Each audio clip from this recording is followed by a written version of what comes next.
चलिए आज का क्लास शुरू करते हैं। एक बहुत ही अच्छा सा टॉपिक कि से व्हाट व्हेन, मतलब कि कब क्या बोले वो हमको डिसाइड करना है कि कैसे कब कहाँ क्या बोलना चाहिए। तो उसके लिए एक छोटी सी पहले बैकग्राउंड में एक स्टोरी लेते हैं और उसके बाद जो है कुछ ऐसे शब्द सीखेंगे, आज कुछ ऐसे वर्ड सीखेंगे जो हमारे धार्मिक से रिलेट करते हो और उसको हम कहाँ कहाँ पर किस तरह से कैसे यूज करते हैं वो हमें एक बार सिर्फ चेक करना है। अभी तीन एक ऐसी चीजें हैं जो कि ऐसे ही व्यक्ति को दी जाती है जो कि उसके काबिल होता है। जैसे कि सबसे पहले धर्म, दूसरा जो है ज्ञान और तीसरा जो है वो राज्य। मतलब कि विद्या जो है वो एक ऐसे ही व्यक्ति को दी जाती है जो उसको ग्रहण करने के लायक होता है। फिर दूसरी ऐसी चीज है जो कि है राज्य, यानी कि राज्य यानी कि किंगडम जो है वो भी एक ऐसे ही किंग को दिया जाता है जो कि वो किंग उसके लायक होता है। अगर किंग अच्छा नहीं हुआ तो पूरा का पूरा किंगडम जो है वो उसका डाउनफॉल स्टार्ट हो जाएगा। अगर विद्या जो है हम उस इंसान को नहीं देंगे जिसके पास ज्ञान है, जिसके पास बुद्धि है, जिसको ज्ञान में इंटरेस्ट है, अगर उसके अपोजिट वाले इंसान को देंगे तो वो जो है वो विद्या का आगे कुछ भी यूज नहीं कर पाएगा। और तीसरा जो है वो धर्म। अभी धर्म भी उन्हीं को ही देना चाहिए, ऐसा शास्त्र में लिखा है कि धर्म भी उनको ही देना चाहिए जो कि धर्म में इंटरेस्ट रखते हो, आस्तिक हो। तो वैसे ही ये एक छोटी सी स्टोरी आती है कि एक लड़का था, वो उसको थोड़ा सा बुद्धि कम थी। अभी ये जो लड़का था वो एक गांव में, उसका नाम था कुलपुत्र। अभी ये जो कुलपुत्र जो था उसको है ना थोड़ी सी बुद्धि कम होने के कारण जो भी व्यक्ति जो भी बोलता था वो वैसा वैसा ही करता था, अपनी खुद की बुद्धि यूज नहीं करता था, अपना खुद का दिमाग नहीं लगाता। तो अभी ये जो कुलपुत्र है वो, उसको ऐसा लगा कि मुझे जो है कुछ काम नहीं मिल रहा है तो मुझे क्या करना चाहिए, एक राजा की सेवा में जाना चाहिए। अभी मैं राजा की सेवा में जाऊंगा तो थोड़े पैसे कमा पाऊंगा और मैं उससे अपना घर चलाऊंगा। उसको ये बुद्धि थी लेकिन ये नहीं था उसको पता कि कहाँ पर क्या बोलना। तो उसने ऐसा बोला कि मैं जो है ये राजा के पास जाऊंगा और वहां पर उसकी सेवा करूंगा। उसकी मम्मी को ऐसा ऐसा उसने बोला। तो उसकी मम्मी ने बोला कि ठीक है, तू राजा की सेवा करने के लिए जा, मैं तुझे नहीं रोकूंगी, लेकिन राजा का सबसे पहले रिस्पेक्ट करना। और रिस्पेक्ट करने के लिए राजा को ऐसे ही बोलना कि मतलब ऐसे जैसे वो जहां पना तुसी ग्रेट हो, ऐसे बोलते हैं ना वो राजा को, आलम पना वगैरह वगैरह।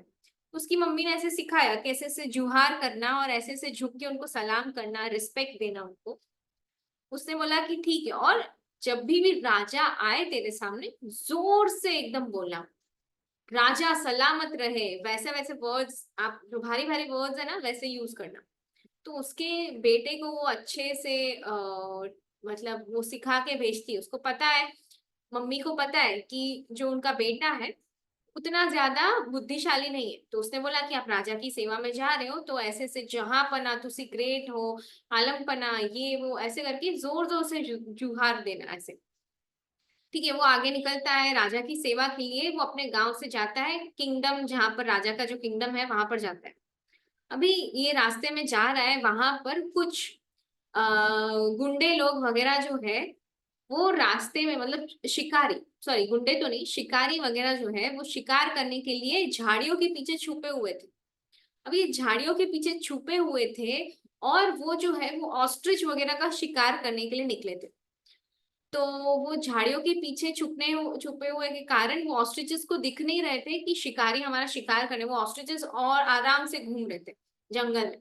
तो ये जो रास्ते से जा रहा था उसी रास्ते में ये लोग भी बैठे हुए थे, शिकारियों को उसने देखा। अभी ये सोचता है कि अच्छा, मेरी मम्मी ने बोला था कि जुहार ना जुहार ना। उसने ये नहीं सुना कि किसको जुहारना, राजा को जुहारना। उसने सिर्फ बोला कि जुहार करना है, ऐसे मतलब सलाम ठोकना ऐसे। अभी ये जो शिकारियों को देखकर उसने जोर जोर से चिल्लाना शुरू कर दिया, और वो जुहारता गया, उनको रिस्पेक्ट देता गया। उसको पता नहीं है कि वो वहां पर शिकारी है। शिकारियों के सामने उसने जोर जोर से चिल्लाना शुरू कर दिया, उसके कारण वो जो ऑस्ट्रिचेस थे, वो ऑस्ट्रिच वहां से भाग के निकल गए।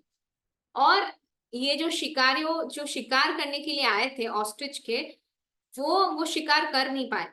और ये जो शिकारी लोग जो थे उस पे बहुत ज्यादा गुस्सा हो गया कि तुम भाई क्या इतना जोर जोर से चिल्ला रहे हो, तुमको क्या जरूरत थी हमारे सामने चिल्लाने की और हमको इतना ज्यादा मान सम्मान देने की। बिकॉज शिकारियों को जनरली कोई भी इतना ज्यादा रिस्पेक्ट नहीं देता है, क्योंकि वो शिकार करते हैं, किसी की जीव हिंसा कर रहे हैं। तो इसने बोला कि अरे मेरी मम्मी ने मुझे ऐसा ऐसा बोला था, इसीलिए मैंने यहाँ पर ऐसा ऐसा किया। तो उनको लगा कि अरे ये भाई कौन है, इसको थोड़ी सी बुद्धि कम है, उन्होंने आपको सिखा के भेजा था कि राजा के सामने बोलना। अभी तुम जो है वो ये यहाँ पर यूज नहीं करना। एक ही सेकेंड ना, मेरा कैमरा थोड़ा सा, हाँ।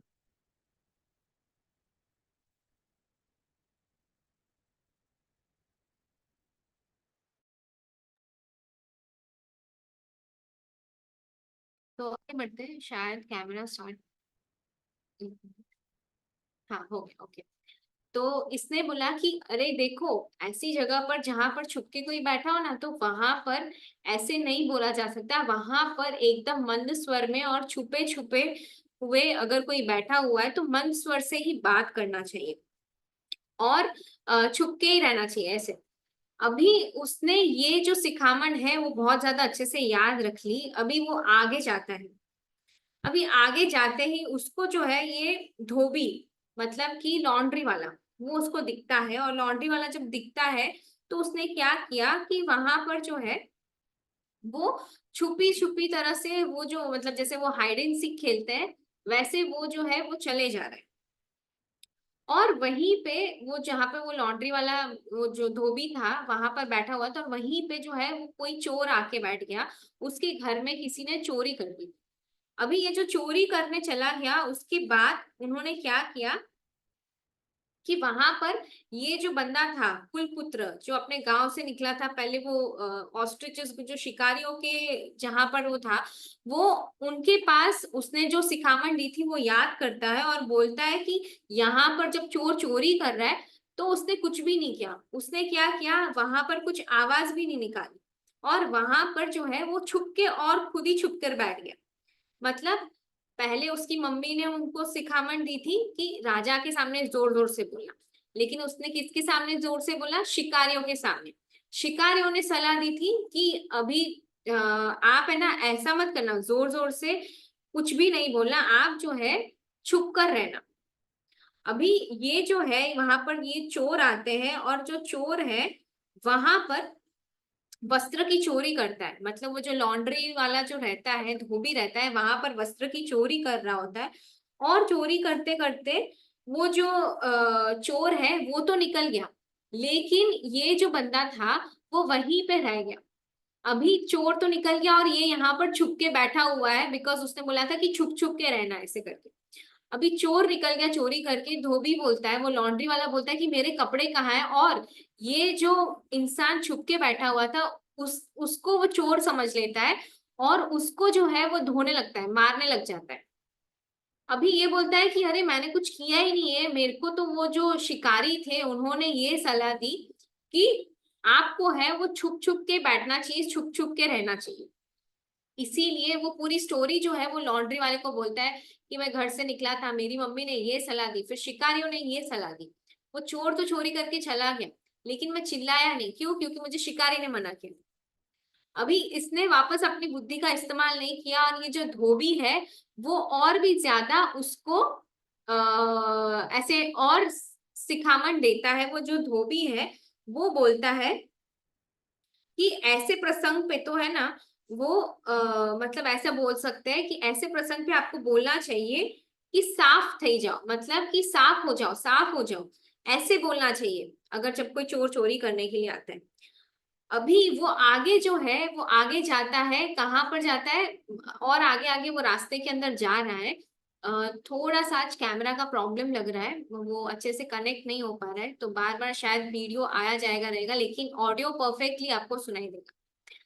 तो ये वो जो लॉन्ड्री वाला है, क्योंकि वो क्या करता था, वो साफ सफाई करता रहता था, वो लॉन्ड्री वाले ने उसको क्या सलाह दी, उसको बोला कि अभी तुम जहां पे भी जाओ ऐसे बोलना कि ये जो है सब कुछ साफ हो जाए, सब कुछ साफ हो जाए, ऐसा।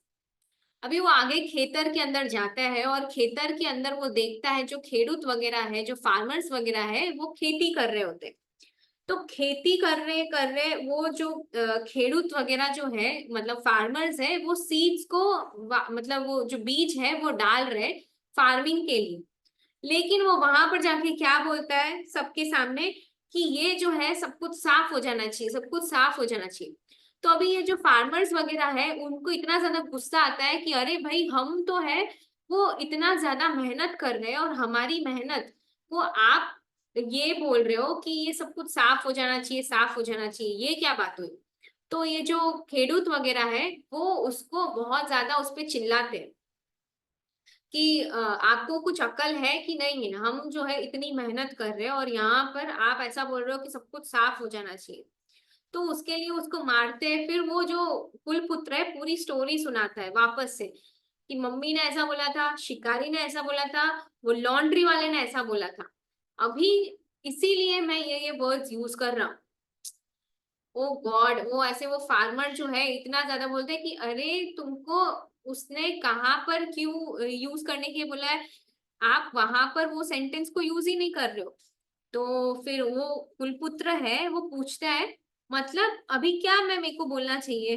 तो उन्होंने बोला कि नहीं, ऐसी जगह पर आपको ऐसा नहीं बोलना चाहिए, ऐसे तो आपको बोलना चाहिए कि नहीं, ऐसा तो बहुत बहुत होता है। मतलब उन्होंने बोला कि आप वो सीड्स रहे थे, अभी सीड्स डाल रहे थे, इसीलिए वो फार्मर्स ने ऐसा बोला कि आप इसके लिए ये सेंटेंस यूज करना कि ऐसा चीज बहुत बार बार वो होती रहे। उसने ये शिखामन याद कर ली। अभी आगे जाके जो है वो क्या करता है, वो आगे उसको ऐसे स्मशान मिलता है। तो स्मशान में जाता है और वहां पर एक मरा हुआ इंसान देखता है और वहां पर सब लोग लेकर जा रहे होते हैं। और वहां पर ये जो है वो जोर जोर से चिल्लाता है कि हाँ हाँ, ऐसा तो बहुत बार होना चाहिए, ऐसा तो बहुत बार होना चाहिए।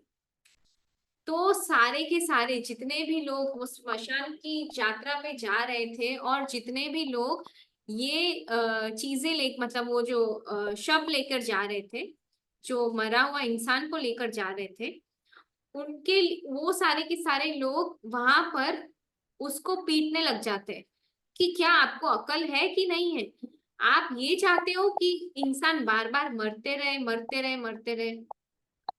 अभी उसने बोला कि नहीं नहीं नहीं, मेरे साथ तो ऐसी ऐसी स्टोरी हुई है, इसीलिए मैं ये वर्ड यूज कर रहा हूँ। अभी सबके साथ इतना ज्यादा वो जो है उसने सब सिखामण सिखामण याद करके, लेकिन जहां पर कुछ सही में एक्चुअल में वर्ड्स यूज करने चाहिए वो अपनी बुद्धि से करता ही नहीं है। फिर वो जो लोग हैं उन्होंने उसको क्या सिखाया कि आपको ऐसा बोलना चाहिए इस टाइम पे कि ऐसा नहीं होना चाहिए, ऐसा नहीं होना चाहिए।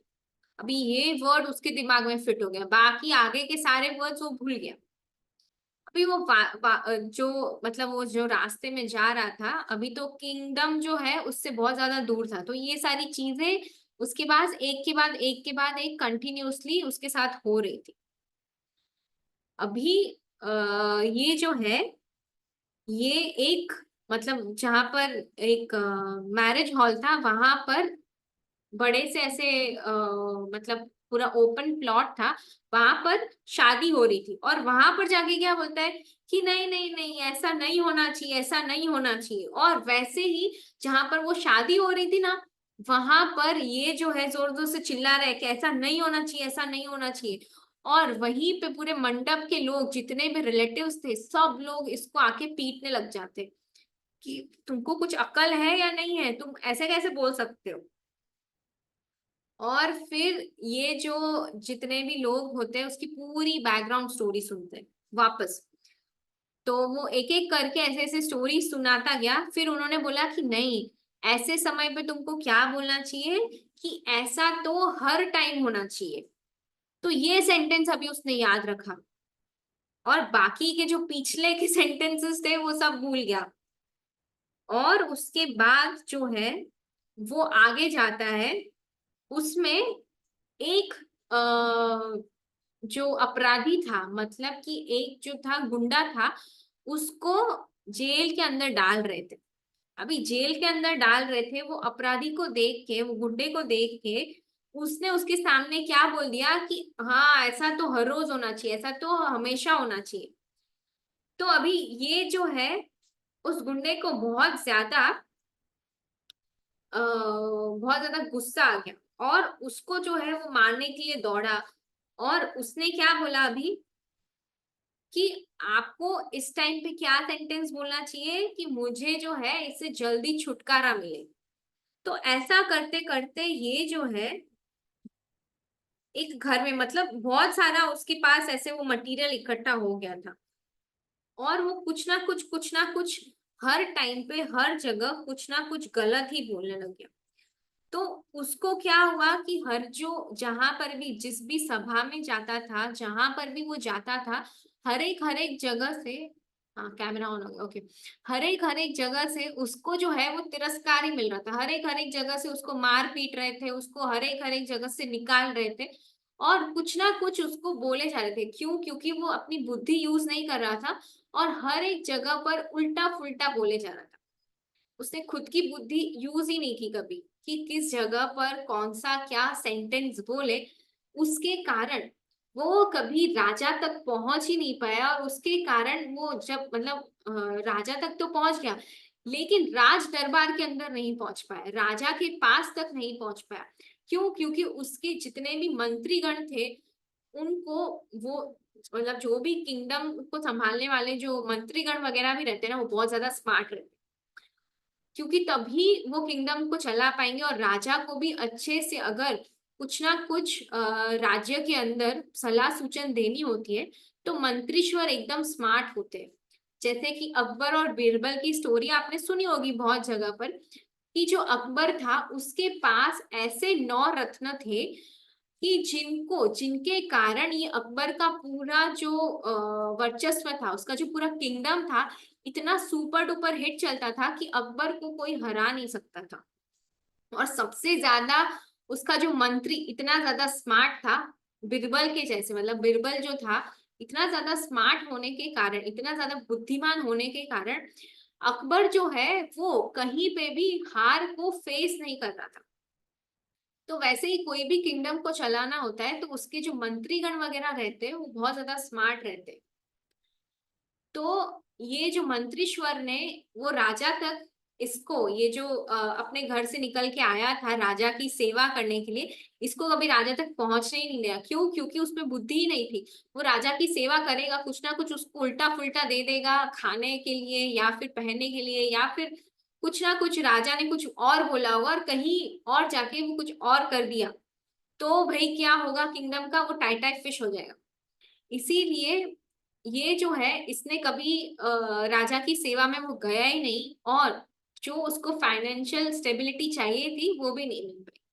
वापस अपने घर जाता है, और पूरी जितनी भी स्टोरी है, मतलब उसके साथ हुई, वो राज्य दरबार तक पहुंचते पहुंचते वो सारी की सारी कथा अपनी मम्मी को सुनाता है। और उसकी मम्मी बोलती है कि मैंने तुझे सलाह दी थी, उससे विपरीत तूने सब कुछ किया हुआ है। अभी तुझे जो है और भी ज्यादा मेहनत करनी पड़ेगी, क्योंकि आपके पास बुद्धि कम है। मम्मी को पता था कि उनके बेटे में कितनी ज्यादा कमी है, लेकिन फिर भी माँ ऐसी होती है कि अपने खुद के बेटे के अंदर अगर कुछ भी छोटा सा भी कमी रहती है, वो बाकी सबसे मतलब छुपा के रखती है। तो लेकिन उनके बेटे पे उन्होंने बहुत ज्यादा मेहनत करना स्टार्ट कर दिया, कि कहाँ पर कैसे क्या बोलना, किस तरह से बोलना, और किस किस चीजों पे उनको वो लैक कर रहे थे, वो सारी चीजें जो है उसके अंदर वो सुधार करते हैं। अभी आते हैं हमारे एक मिनट। हाँ, तो अभी आते हैं हम।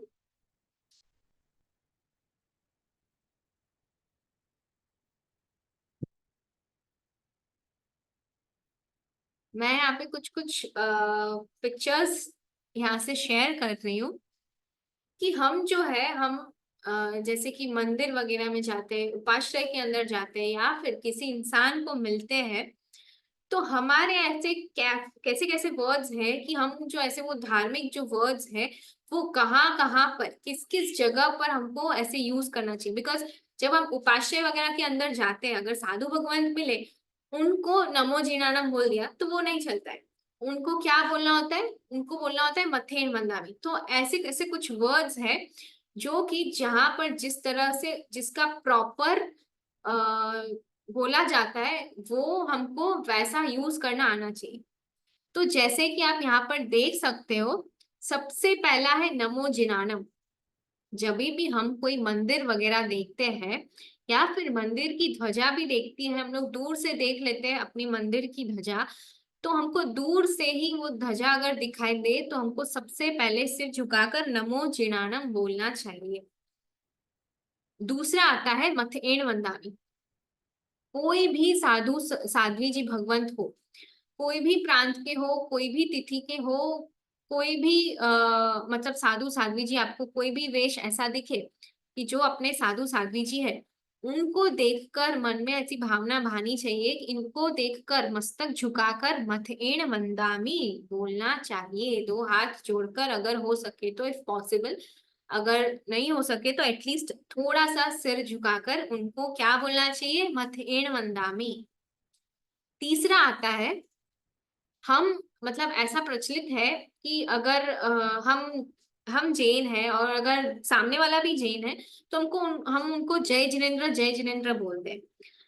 लेकिन एक्चुअल में ऐसा है कि जब भी हम किसी जैन मित्र या व्यक्ति को मिलते हैं तो हमें हाथ जोड़कर उनको प्रणाम बोलना चाहिए।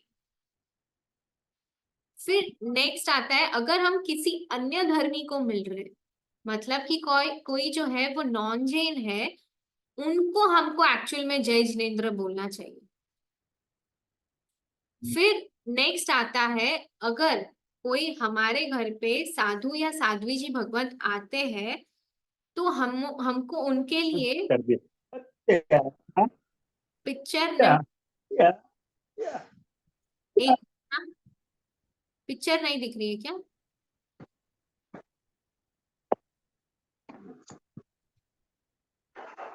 हाँ?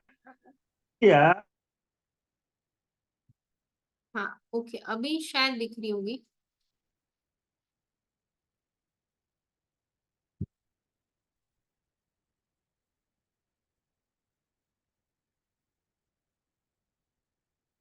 हम्म। तो अगर हमें कोई नॉन जैन फ्रेंड मिले हमारा, तो हमें जो है उसको क्या बोलना चाहिए? उसको जय जिनेन्द्र बोलना चाहिए। अगर कोई जैन फ्रेंड है तो उसको जो है प्रणाम बोलना चाहिए। ठीक है। अभी अगर हमारे घर पे कोई साधु और साध्वी जी भगवत वहरने के लिए आ रहे, गोचरी पानी के लिए आ रहे, या फिर पगलिया करने के लिए भी आते हैं, तो उनको क्या बोलना चाहिए? एकदम रिस्पेक्टफुल वे में पधारो पधारो साहिब जी, ऐसा बोलना चाहिए और उनका स्वागत करना चाहिए। फिर नेक्स्ट क्या है, जो सबसे अभी हमारा पर्युषण पर्व आने वाला है, और पर्युषण पर्व का सबसे अंतिम दिन जो है वो किसके लिए फेमस है? कि पूरे साल भर में हमसे जो भी मिस्टेक्स हुई है, जानते हुए और या फिर अजानते हुए, हमने किसी को किसी का दिल लुभाया है, किसी के साथ कुछ गलत किया है, किसी के साथ हम लोगों ने झगड़ा किया है, किसी को बहुत ज्यादा उनकी फीलिंग्स को हर्ट किया है, या फिर और भी हम लोगों ने जाने अनजाने में उनको जो है वो इग्नोर मार दिया है, तो उन सारी चीजों के लिए अगर किसी को बहुत ज्यादा बुरा लगा है तो उसके लिए मिच्छामी दुक्कड़म बोलते हैं। तो अभी अगर हमसे कुछ भूल हो जाए या कुछ भी बोलने में या फिर कुछ करने में हमसे भूल हो जाए, तो हमें सामने वाले की माफी मांगनी चाहिए। और उसके लिए क्या वर्ड यूज करना है? उसके लिए यूज करना है मिच्छामि दुक्कडम।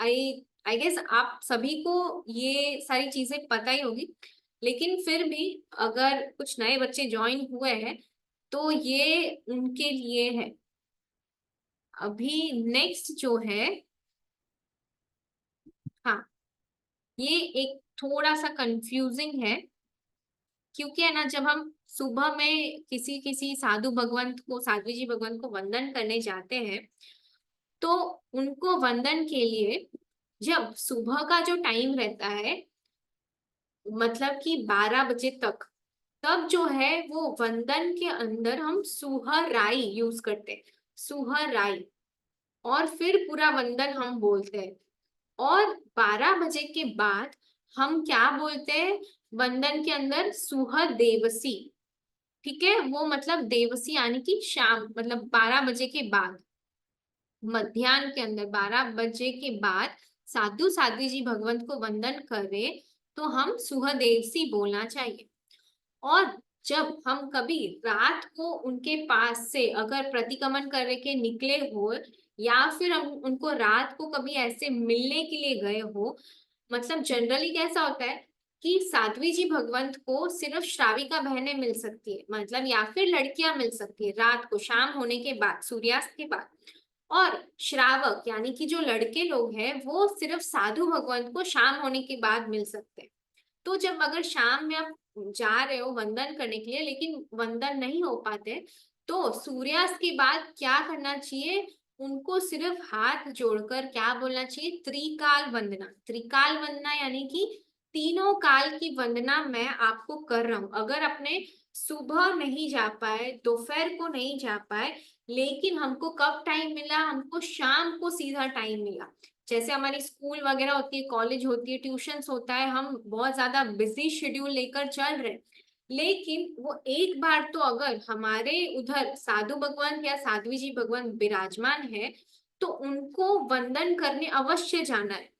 लेकिन अगर हम नहीं जा पा रहे, सुबह भी नहीं, शाम को भी नहीं, तो शाम के बाद अगर आप चल मतलब जा सकते हो, आपके पास टाइम है, तो शाम को सिर्फ आपको त्रिकाल वंदना और साहिब सुखशाता में हो, बस इतना सुखशाता पूछ के आपको आना है। तो शाम के बाद क्या होगा? त्रिकाल वंदना। ठीक है, तो तीनों काल की वंदना आ गई उसके अंदर। फिर अगर साधु साध्वी जी भगवंत हो, तो उनको, उनके लिए क्या पूछना है आपको? अगर कोई भी तप करता हो, साधु भगवंत हो या साध्वी जी भगवंत हो, आपको उनकी शाता अवश्य पूछनी चाहिए कि आप शाता में हो। या फिर अगर कोई श्रावक श्राविका भी है जो तप कर रहे हो, मतलब फास्ट कर रहे हो, एकाशना वियाशना आइम्बिल नीवी, छोटा मोटा भी तप कर रहे हो, अगर नवकारसी और चौव्यार भी है, वो भी एक तप ही गिना जाता है। तो या फिर अगर कोई भी साधर्मिक भी है, तो हमें सभी की शाता तो अवश्य पूछनी चाहिए। तो अभी पर्यूषण के अंदर भी कोई ना कोई सपना, सब लोग छोटा मोटा तप तो कर ही रहे होंगे, तो उसके लिए भी आप उनको पूछ सकते हो, शाता में हो। एक सेकेंड, अगर आप ये पेंसिल से ड्रॉ करना बंद करेंगे तो अच्छा रहेगा।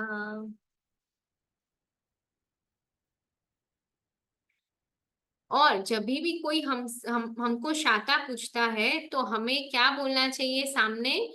देव गुरु पसाय।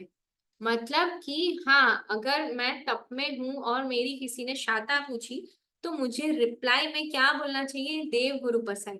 देव गुरु पसाय मतलब कि हाँ, मेरी देव गुरु की कृपा से मेरी जो शाता है, मेरा जो तप है, वो एकदम शाता पूर्वक हुआ, बहुत ही अच्छा एकदम से हो गया, बढ़िया सा तप हो गया। तो किसकी कृपा से? देव गुरु की कृपा से, ना कि मेरी शक्ति के कारण। हम में शक्ति तो होती है, लेकिन हमारी शक्ति जो है वो कौन पहचानता है? हमारे गुरु पहचानते हैं। मतलब साधु भगवान, साध्वी जी भगवान जो रहते हैं वो, और उन्हीं की कृपा से, उन्हीं के आशीर्वाद से, देव यानी कि भगवंत, और गुरु यानी कि गुरु भगवंत, तो उन्हीं की कृपा से जो है हमको शाता मिलती है तप के अंदर, और हमारा तप जो है वो आसानी से हो जाता है। फिर नेक्स्ट जो है, अभी ये लास्ट बाकी है, बस दो। जब हम मंदिर के अंदर प्रवेश करते हैं तो हम क्या बोलते हैं? 3 टाइम हमको निसी निसी निसी बोलना होता है। तो 3 टाइम, तीनों टाइम अलग अलग है, लेकिन जब हम मंदिर के अंदर प्रवेश करते हैं तो निसी ही बोलते हैं सबसे पहले। निसी का मतलब क्या है यहाँ पर? कि अभी मंदिर के अंदर गए हम लोग एक बार, तो हमें एक भी चीज जो है वो संसार रिलेटेड कुछ भी नहीं बोले, हमें सिर्फ और सिर्फ भगवान के ऊपर ध्यान देना है। और वहां पर जो भी पूजा वगैरह हम लोग कर रहे हैं, सिर्फ और सिर्फ उसी पे हमारा ध्यान जाना चाहिए, ना कि इधर उधर आजू बाजू किसी को देखने में, किसी का ड्रेसिंग देखने में, कोई क्या क्या कर रहा है, कौन क्या बात कर रहा है, या फिर कौन आ रहा है कौन जा रहा है, इससे हमको कोई लेना देना नहीं है। हमको सिर्फ भगवान, और हम मतलब हमको सिर्फ भगवान की ओर ही देखना है। बाकी की जो 3 दिशाएं हैं, वो तीनों दिशा में हमारा मुंह नहीं जाना चाहिए। ठीक है। और मंदिर में प्रवेश करते से ही हमको निस्सी बोलना चाहिए। निस्सी का मतलब क्या है? कि सांसारिक बातें हम नहीं करेंगे। ठीक है। और मंदिर के बाद मतलब जब अपना क्रिया हो जाए, तो जब जैसे ही अपने मंदिर से निकलेंगे, तब क्या बोलेंगे? अवश्य ही। अवश्य ही का मतलब जो आवश्यक क्रियाएं हैं, तो जैसे ही मंदिर या उपाश्रय, ये एक्चुअली ना दोनों के लिए रूल लागू पड़ता है। अगर हम उपाश्रय में भी जा रहे हो तभी भी निस्सी बोलना होता है, क्योंकि उपाश्रय में भी हम क्या करने जाते हैं? पढ़ाई करने जाते हैं, गुरु महात्मा के पास वंदन करने जाते हैं, उनको शाता पूछने के लिए जाते हैं, तो उनसे भी संसार की कोई रिलेटेड बात नहीं, सिर्फ धार्मिक बात कर सकते। तो उपाश्रय के अंदर और देरासर के अंदर, दोनों के अंदर निस्सी ही बोल के प्रवेश करना है, और अवश्य ही बोल के हमको बाहर निकलना है। Okay, fine. तो ये था हमारा कि किस जगह पर हमें क्या क्या बातें याद रखनी है, किस जगह पर हमें क्या क्या चीज बोलना है। तो ऐसे सबसे पहले नमो जिनाणम, मंदिर को देखकर या फिर उसकी ध्वजा को देखकर। दूसरा, किसी साधु भगवंत या साध्वी जी भगवंत को देखकर मथ एण वंदना। तीसरा, किसी जैन व्यक्ति को देखकर, जो हमारा रिलेटिव वगैरह है या फ्रेंड है, उसको उसके साथ हमको प्रणाम बोलना है। और नॉन जैन व्यक्ति है उसको अगर हम मिलेंगे तो उसको जय जिनेन्द्र बोलना है। जब अपने घर पे साधु साध्वी जी पधारते हो तो उनको बोलना है कि आओ साहब, पधारो पधारो। अब हमसे कुछ मिस्टेक हो गया है तो हमें, अच्छा, एक होमवर्क, कि अगर आपसे कुछ मिस्टेक हो गया है तो हम क्या बोलते थे फटाक से? सॉरी, कि sorry, I am really very sorry, या फिर सॉरी सॉरी बहुत ज्यादा बोल देते हैं हम। अभी एक छोटा सा नियम अगर आप लोग ले सको, तो नियम तो नहीं बट हाँ कोशिश करना, ऐसे ट्राई करना कि सॉरी की जगह हमको क्या बोलना है? मिच्छामी दुक्कडम। ठीक है, मुझसे भूल हुई, मिच्छामी दुक्कडम। फिर नेक्स्ट हमने ये सुहराई, सुहदेवसी और त्रिकाल वंदना, हमने ये 3 सीखा कि जब हम साधु भगवंत को वंदन करने जाते हैं सुबह में, तो सुहराई वंदन के उसमें, अच्छा वंदन का भी हम एक बार लेंगे कि किस तरह से वंदन होता है ऐसे करके। और लास्ट में शाता पूछने के लिए फिर देव गुरु पसाय और निस्सी और आवश्यक।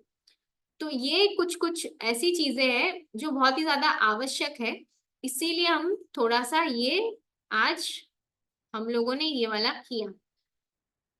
ओके, ठीक है, चलिए। अभी किसी और को अभी कुछ डाउट है तो पूछ सकते हैं यहाँ से, वरना आज अपना टाइम हो गया है, हम यहीं पे अपना क्लास एंड करते हैं। अगर किसी को कुछ डाउट है तो हैंड रेस करके वो पूछ सकते हैं, अदरवाइज ओके, ठीक है, चलिए। तो हम हमारा क्लास यहीं पे एंड करते हैं। जिनाज्ञा विरुद्ध कुछ भी बोला है तो मन वचन काया से मिच्छामि दुक्कडम। सबका खूब खूब धन्यवाद, सबको प्रणाम।